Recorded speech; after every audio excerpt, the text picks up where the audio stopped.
नमस्कार, मैं हूं शम्स तहर खान और आप देख रहे हैं वारदात। अगर आने वाले वक्त में आप इस कहानी पर कोई फिल्म देखें तो हैरान मत होइएगा। ऐसा होना ही है क्योंकि कहानी फिल्मी है। इस कहानी में हर वो मसाला है जो किसी भी हिट फिल्म की गारंटी होती है। इसमें सस्पेंस है, थ्रिल है, धोखा है, फरेब है, लालच है, लालची लोग हैं और पैसा तो बेशुमार है। तो कहानी की शुरुआत होती है तिहाड़ जेल से।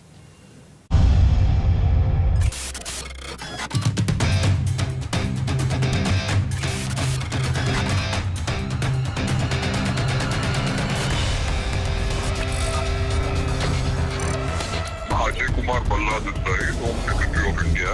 The Honorable Home Minister has specially asked me to personally call you up and have a word with you. अगर हिंदुस्तान का असली नटवरलाल आज जिंदा होता तो शर्तिया आज के दौर के इस सबसे ताजा नटवरलाल से उसे जलन जरूर होती। कल के नटवरलाल ने ताजमहल, लाल किला, पटना रेलवे स्टेशन ही बेचा था, मगर 2021 के इस नटवरलाल ने बिना कुछ बेचे और खरीदे इतने माल कमा लिए कि उसे खर्च करने के लिए न सिर्फ लोगों को पैसे बांटने पड़े बल्कि गिफ्ट के नाम पर अरबी घोड़े और फारसी बिल्लियां तक बंटवा दी। बस यूं समझ लीजिए कि ये कहानी बिल्कुल फिल्मी नहीं, मगर यकीन मानिए पूरी फिल्मी है।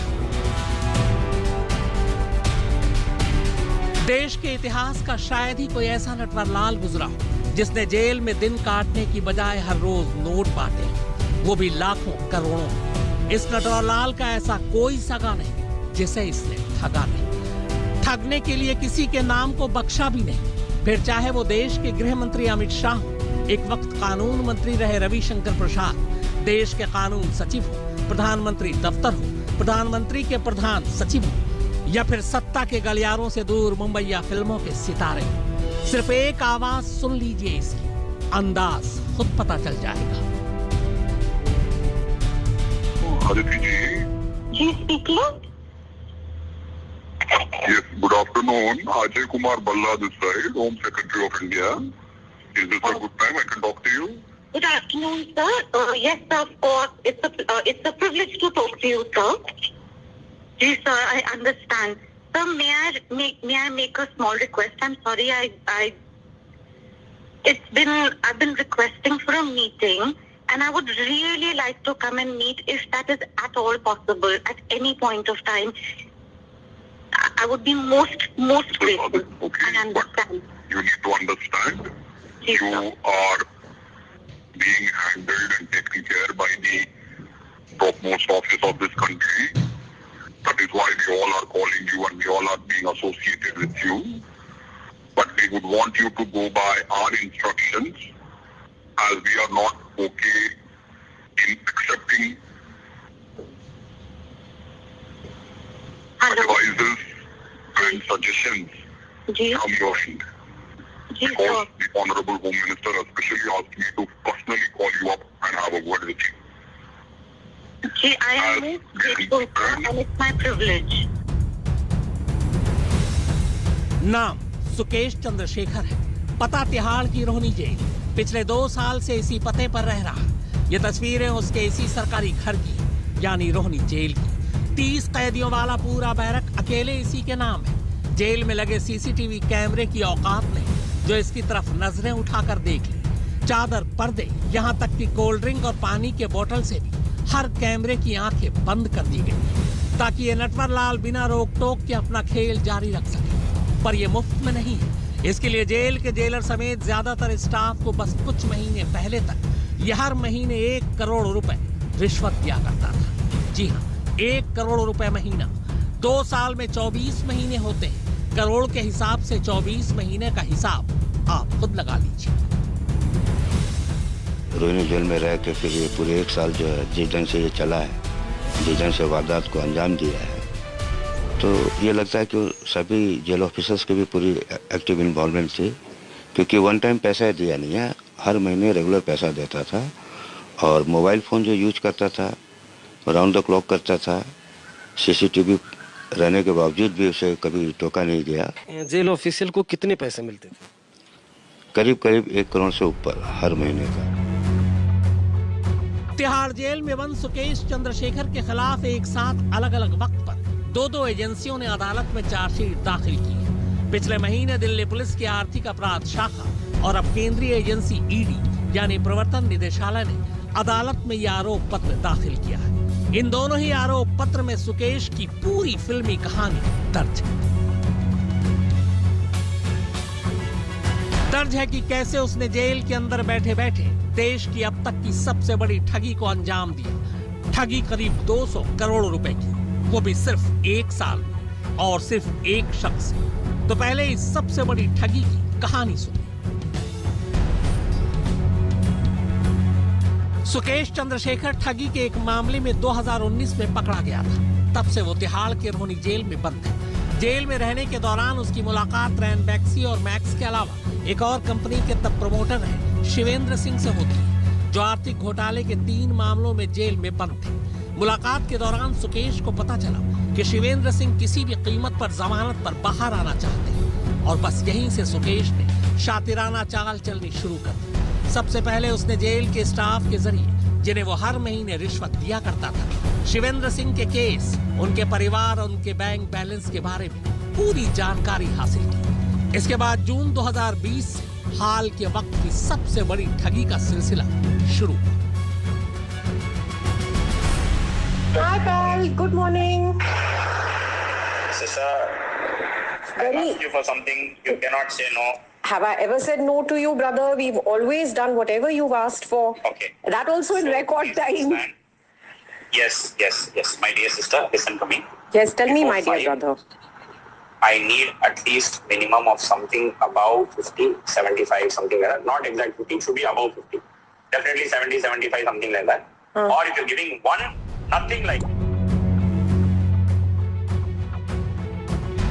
जेल के जेलर और बाकी जेल स्टाफ की मेहरबानी से सुकेश के पास जेल के अंदर लेटेस्ट आईफोन था।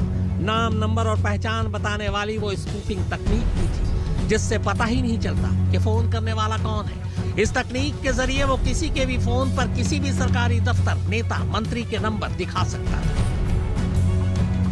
जून 2020 में शिवेंद्र सिंह की पत्नी को उसने पहली बार फोन मिलाया। पूरी बातचीत का लबोलाब ये था कि वो यानी सुकेश दरअसल कानून मंत्रालय का लॉ सेक्रेटरी अनूप कुमार बनकर बात कर रहा था। उसने शिवेंद्र सिंह की पत्नी से कहा कि भारत सरकार कोविड के दौरान शिवेंद्र सिंह की सेवा लेना चाहती है और इसके लिए पहले शिवेंद्र सिंह को जेल से बाहर निकालना होगा और ये काम कानून मंत्रालय करेगा। अगले दिन शिवेंद्र सिंह की पत्नी के पास फिर फोन आता है।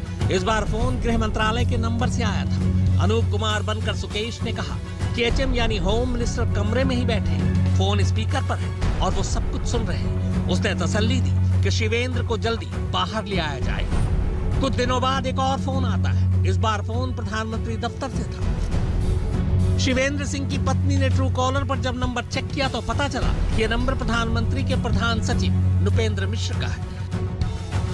अब शक की कोई गुंजाइश ही नहीं बची थी। शिवेंद्र सिंह की पत्नी पूरी तरह से जाल में फंस चुकी थी और इसी के बाद कभी पार्टी फंड तो कभी चुनावी खर्चे के नाम पर उनसे पैसे मांगने का सिलसिला शुरू हुआ। पहली किश्त 20 करोड़ की थी, फिर किश्त बढ़ते बढ़ते 200 करोड़ तक जा पहुंची। जून 2020 से जुलाई 2021 तक शिवेंद्र सिंह की पत्नी ने सुकेश को अलग अलग किश्तों में कुल 200 करोड़ रुपए दिए। मगर साल भर तक पैसे देने के बाद भी जब शिवेंद्र सिंह जेल से बाहर नहीं आए तो उनकी पत्नी को शक हुआ। इसी के बाद वो दिल्ली पुलिस की स्पेशल सेल के पास शिकायत करने पहुंची। स्पेशल सेल ने जब तफ्तीश की तो पता चला कि जिस नंबर से फोन आ रहा था वो इंग्लैंड से ओरिजिनेट हो रहा है, लेकिन उसी नंबर से दिल्ली का एक और नंबर भी कनेक्टेड था। इस नंबर का लोकेशन जब ट्रेस किया गया तो पता चला कि ये रोहनी में एक्टिव है। सर्विस प्रोवाइडर से जब इसकी और डिटेल निकाली गई तो स्पेशल सेल की टीम भी हैरान रह गई। मालूम हुआ कि ये फोन रोहनी जेल के अंदर एक्टिव है और इस तरह पुलिस सुकेश चंद्रशेखर तक पहुंची। बाद में मामला दिल्ली पुलिस की आर्थिक अपराध शाखा को सौंप दिया गया। आर्थिक अपराध शाखा ने अपनी जांच में पाया कि सुकेश जेल से ये धंधा इसलिए चला पा रहा था कि लगभग पूरा जेल स्टाफ ही बिका हुआ था। जेल के जेलर समेत 8 पुलिस वालों के खिलाफ बाकायदा आरोप पत्र दाखिल किया गया है। अरविंद ओझा और तंसीम हैदर के साथ मनीष चंद्र पांडे, दिल्ली आज तक। इस फिल्मी कहानी के असली स्टार कास्ट भी हैं, मिलेंगे उनसे भी मगर एक छोटे से ब्रेक के बाद आप देखते रहिए वारदात।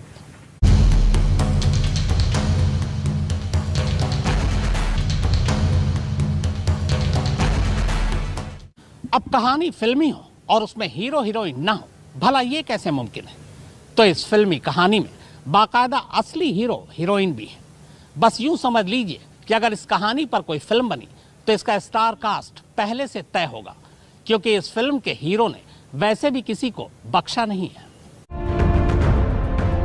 सुकेश चंद्रशेखर की जब कुंडली निकाली गई तो पता चला ठगी की दुनिया का यह पुराना नटवरलाल है। कभी खुद को मुख्यमंत्री का बेटा बताकर, कभी मुख्य सचिव बताकर, कभी आईएएस अफसर बताकर, कभी बिजनेसमैन बताकर इसने दुनिया को खूब चूना लगाया।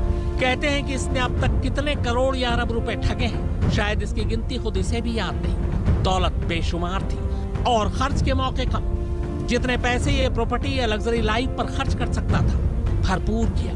बाकी लोगों पर लुटाने पर भी इसने कम खर्च नहीं किया, खासतौर पर फिल्मी दुनिया के चमकते सितारों पर, और इन सितारों में भी कुछ चुनिंदा हीरोइन पर।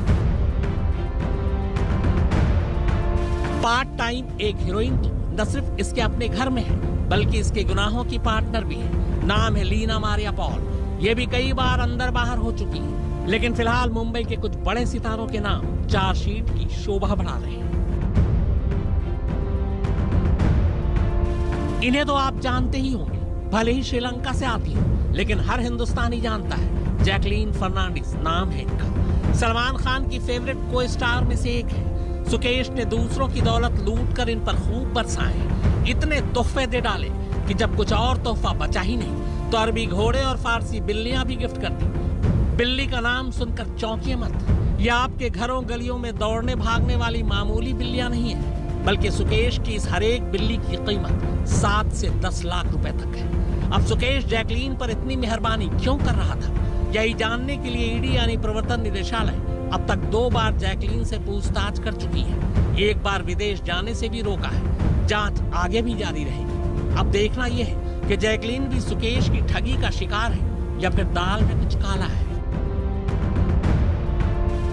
इनका नाम नोरा फतेही है। इनकी अदाओं के भी लाखों दीवाने हैं, मगर ये खुद कभी सुकेश की दीवानी हो गई थी। अब पता नहीं सुकेश ने इन्हें कौन सा झांसा दिया था, मगर हाँ, गिफ्ट के नाम पर BMW से लेकर और न जाने क्या क्या तोहफे जरूर दिए। जैकलीन की तरह सवाल नोरा फतेही को लेकर भी वही है, क्या ये भी नटवरलाल सुकेश के झांसे में आकर उसकी ठगी का शिकार हुई, या शिकार का शिकार करने के लिए सुकेश के साथ हुई? इनसे भी ईडी लंबी पूछताछ कर चुकी है। हालांकि नोरा फतेही ने सफाई दी है कि इस मामले में वो आरोपी नहीं बल्कि पीड़ित है। इन दो के अलावा फिल्मी दुनिया के कुछ और बड़े नाम भी लगातार कानों में गूंज रहे हैं। ये सब भी नेटवर्क के शिकार थे या शिकार किए गए पैसों को खपाने के औजार? जांच जारी है। अरविंद ओझा और तंसीम हैदर के साथ मनीष चंद्र पांडे, दिल्ली आज तक। तो वारदात में फिलहाल इतना ही, मगर आज तक पर खबरों का सिलसिला लगातार